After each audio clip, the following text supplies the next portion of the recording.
Hey guys, it's John, and today we're going to be doing a dribble tutorial. The reason I've decided to do this is because I haven't yet found a decent tutorial on YouTube, and those that I have found aren't really all-encompassing. They give you a few good tips, but they don't really give you all of the tips. So with that being said, a couple of things that you can do with a dribble is you can cover a pass, you can get some air between the cards if you want to do a good fan. And of course it's always a nice looking flourish. So to start off with the grip, you're going to hold the cards like such, and I'll break this down a little bit further. If you cut a quadrant into your pinky, that being a line from top to bottom and left to right, you'll notice that you have 1, 2, 3, 4 quadrants. You're going to want to place your pinky on the corner of the deck, kind of right here in this bottom innermost portion of your pinky. Alright, so if you do it with your left hand, you'd want to do it right about here.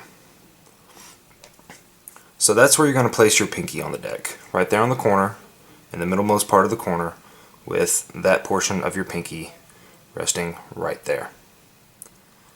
Then you just want to relax your ring and your middle finger, and then with your thumb, you're going to have it on the deck kind of like such. There's a positioning for the deck to prepare for the dribble, and I'll show you that in here in just a minute. Alright, and then you're going to have your index finger straight or knuckled, depending on what's comfortable for you. I prefer this method, but I've seen others who use this method. You're just going to have your finger in either position on the cards. Now before you actually do the dribble, and before you actually get your grip, you're going to want to give the deck a slight counterclockwise turn. If you notice, it skews the cards a little bit. Alright, and what that does is it actually allows your thumb to hold the cards a little bit better. Your thumb's going to be doing the most of the work.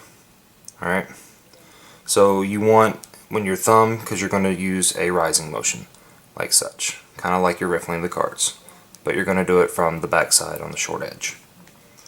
So you're going to give that counterclockwise turn, grab the deck like such, and then you're going to riffle that thumb back. Alright.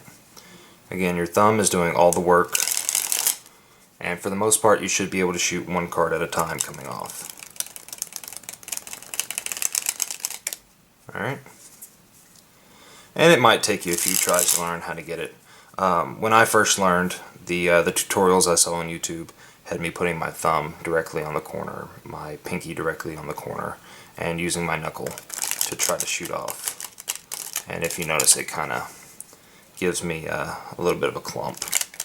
So I did a little, consulting with other guys, and they told me that the counterclockwise turn would help, that using my thumb in a riffling motion would help, and they were right.